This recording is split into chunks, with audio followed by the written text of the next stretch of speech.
मैं आपसे करबद्ध निवेदन करूंगा कि आप मंच पर पधारें और आप सबसे निवेदन आपका जोरदार तालियों से स्वागत करें, अभिनंदन करें। आक्रोश ऐसा होना चाहिए। आक्रोश के दो प्रकार होते हैं, लेकिन हमें आक्रोश का सार्थक परिणाम, जो कि हमारे मुख्य वक्ता हैं वो आपको बताएंगे।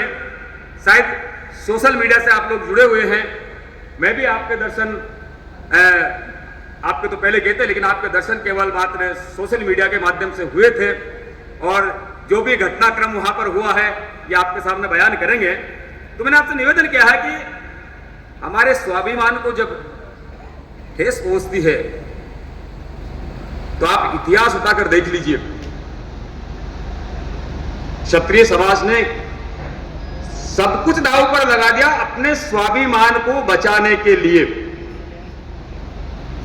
आज भी मैं उस घटना में मैंने जब वो घटना देखी और पुरुषोत्तम रूपाला के जो शब्द सुने, हमारे अंदर खून है साहब, हमारे अंदर हमारी माताजी का खून है। जब वो घटना देखी और उसके बाद उसका विरोध करने के लिए राज सिंह जी शेखावत वहां पधारे और किस तरह से आपकी पगड़ी को उछाल कर पकड़कर नीचे गिराया जा रहा था, तब मेरा खून खोल रहा था। और आज ये इसलिए सभा बुलाई गई है कि हमारे साथ जो हो रहा है पिछले विगत दिनों से, पिछले विधानसभा चुनाव में हम एक सीट के लिए, पीपलदा सीट के लिए भगवान सिंह जी सोलसर साहब से मिले थे। उन्होंने हमें बाड़मेर जाकर उन्होंने हमें भेज दिया संघ शक्ति के महावीर सिंह जी सरवड़ी के पास कि आप वहां जाइए। हमारे हाड़ौती के अंदर 17 सीटें हैं, हमेशा 2-3 सीट राजपूत की होती रही है, चाहे कांग्रेस की हो चाहे बीजेपी की हो। आज हमें किस तरह से काटा जा रहा है, किस तरह से पीछे हटाया जा रहा है। कोई वक्त था भैरव सिंह जी शेखावत के टाइम पे जब 60-60 एमएलए हमारे हुआ करते थे, आज उनको काटकर 18, 20, 22 की संख्या रह गई। ये वजह यही है कि हम इकट्ठा नहीं हो पा रहे, हम एक नहीं हो पा रहे, हम इनको अपनी ताकत नहीं दिखा पा रहे। दूसरी हमारी एक मांग थी, राज सिंह शेखावत साहब की मांग थी कि पुरुषोत्तम रूपाला का टिकट काटा जाए। दिल्ली तक बात पहुंची, उसका टिकट क्यों नहीं कटा? क्योंकि जातीय समीकरण इस तरह के थे कि उसका टिकट काट देते तो पार्टी को एक सीट का नुकसान होता। पर उनको यह पता नहीं है कि क्षत्रिय समाज ने जब से देश आजाद हुआ है, त्याग बलिदान के साथ साथ बहुत कुछ दिया है एक पार्टी को, और उस पार्टी ने हमारी ये दुर्दशा कर दी कि आज हम टिकट मांगने जाते हैं तो हमें मना कर दिया जाता है। महावीर सिंह जी ने कहा कि साहब आपके कोटा के मुख्य व्यक्ति हैं, वही टिकट देंगे। हम उनके पास गए तो बिल्कुल मना कर दिया। मैंने कहा साहब जनरल सीट है, मत तो एससी को टिकट, नुकसान होगा। चैलेंज किया था मैंने और वो टिकट दिया और नुकसान हुआ पार्टी का। और अभी जो ताजा प्रकरण हुआ है, हमारी लड़ाई ये नहीं है, हमारी लड़ाई ये कि हमारी जिस तरह से हमारे जीजा बैठे हुए यहाँ, जोर स्मृति संस्थान के अध्यक्ष, इनको पार्टी ने बुलाया, इन्होंने कुछ अपनी बात रखी तो इनको बाहर निकाल दिया। इनका मैंने YouTube पे वीडियो देखा, किस तरह से जल्लित किया जा रहा है हमें। हम क्या किसी ने हमको खरीद रखा है? जो लोग हमारे घर पर आके हमारे पैर छूते थे, आज उनके घर जाके हमें उनके पैर छूने पड़ रहे हैं। आप समझ रहे होंगे। लेकिन उनका दायित्व सबका एक है, उद्देश्य सबका एक है कि हमें समाज हित की बात करनी है। मैं आप लोगों से हाथ जोड़कर विनती करती हूँ, आप अलग-अलग संगठन के जरिए अपनी ताकत बनाए, लेकिन जब समाज को जरूरत पड़े तो एकजुट होकर एक आवाज उठाएगा।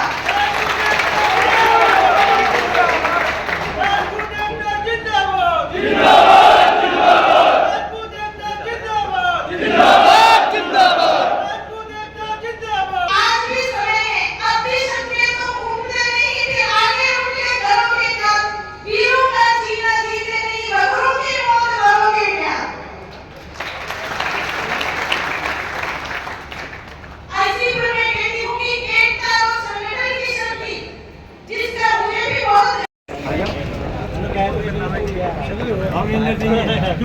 राजसिंह शेखावत जिंदाबाद जिंदाबाद जिंदाबाद।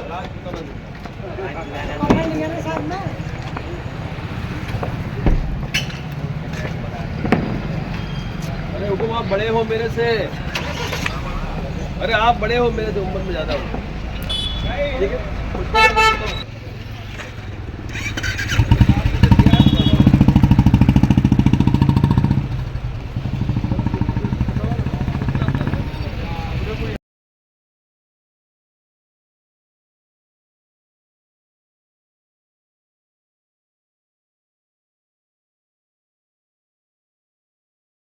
वोट के लिए उपस्थित हुए वो हमें स्वीकार करना पड़ेगा।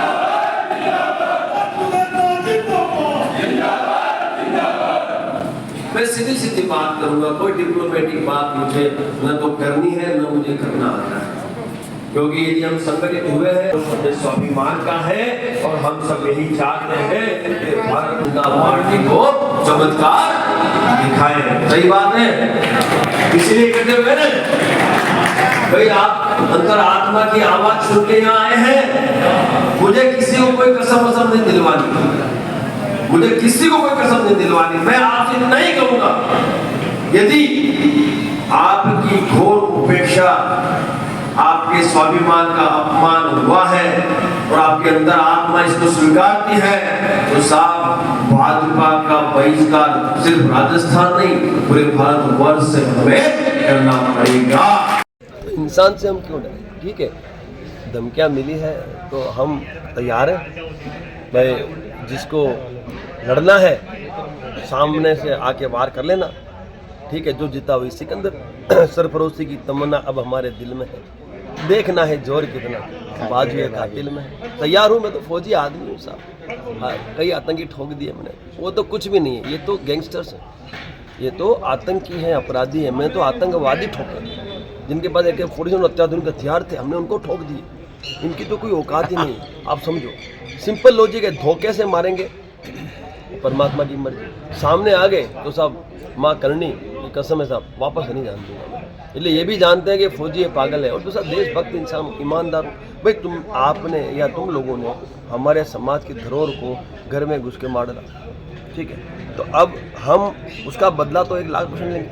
गिरफ्तारियां हुई है, लेकिन दुख इस बात का है कि NIA की जांच के बावजूद भी अभी तक चार्जशीट दाखिल नहीं है।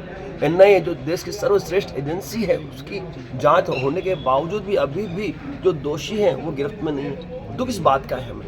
लेकिन मैं इतना भी कहूँगा कि जो गिरफ्त में है उनका तो इनकाउंटर कर दो या उनको फांसी चढ़ा दो यार, कुछ तो करो। दुख इसी बात का है, यदि यहाँ बाबा होता ना, हमारे बाबा योगी आदित्यनाथ जी हुए ना मुख्यमंत्री उत्तर प्रदेश, तो साहब अभी तक तो ये सब सड़ गए होते हैं। इसलिए मैं कहता हूँ साहब, क्षत्रिय सत्ता में स्थापित यदि जनता करेगी तो जो भय का माहौल इन लोगों ने पैदा किया है, वो भय का माहौल हम खत्म कर देंगे ना, हमें मौका तो मिले, ठीक है साहब। राजस्थानी भाषा की मान्यता को लेकर काफी लंबी लड़ाई चल रही है। सब लड़ाई का है कि ये अधिकार है, जन्मसिद्ध अधिकार है। राजस्थान के जो लोग हैं, जो करोड़ों की संख्या इस राजस्थान में रह रही है, ये उनका अधिकार है, जन्मसिद्ध अधिकार है। और राजस्थानी भाषा को मान्यता देने में आपत्ति क्या है, मैं अभी तक नहीं समझ पाया। इसलिए तो मैं कहता हूँ सिंपल लॉजिक है। मैं जय जय राजस्थान, राजस्थान की जय जनता से राजस्थान कहना चाहता हूँ, जय जय राजस्थान, जय जय राजस्थान, जय जय राजस्थान। जनता से मैं कहना चाहता हूँ, एक मांग पत्र बनाए और जिस पार्टी को इस मांग पत्र में सहमति हो उसे जिताए। बाकी हरा दो सालों को, हराओ तो खई इनको। ये सत्ता के जो है ना, सत्ता के जो बोले ना, क्या बोले, सत्ता के जो नशे में जो चूर बैठे हैं, उन नशे में चूर जो है सत्ता के लोग, उनको हराएंगे, उनको घर बैठाएंगे, तो अगली बार हमारी सारी मांगों पे वो हाँ और हाँ ही करेंगे। ठीक है मालिक? ठीक साहब। दिन भर की सारी अपडेट्स के लिए सब्सक्राइब करें राजस्थान कवरेज को और बेल आइकन दबाना ना भूलें, ताकि आप रहे अपडेटेड हमेशा।